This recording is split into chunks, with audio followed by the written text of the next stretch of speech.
G'day, I'm Ben Fewtrell, and today I'm going to have a quick chat with you about how to increase your average dollar sale. See, a lot of people want to focus on getting new customers. And whilst that's pretty exciting and it's very important to growing a business, it's also very important to make sure you're maximising what I call your wallet share from each of your existing customers.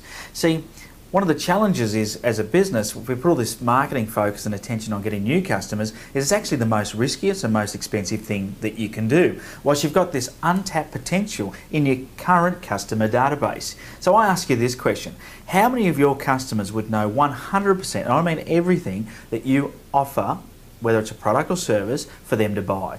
How many of your customers would know 100% of everything that you offer? Well, I bet you it's nowhere near the entire range of customers. I'd say you're probably half your customers if you were lucky, based on the discussions I've had in the past with other businesses.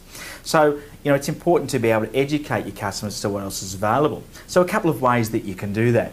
Well, certainly once a customer buys from you, the best ways with that interaction that you're having at the time of purchase is to be able to educate them, and a couple of good ways of doing that would be either to use a checklist or to verbally run them through a checklist.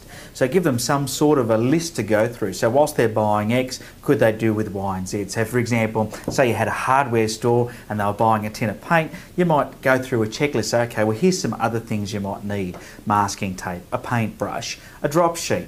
It could be, and the list goes on and on.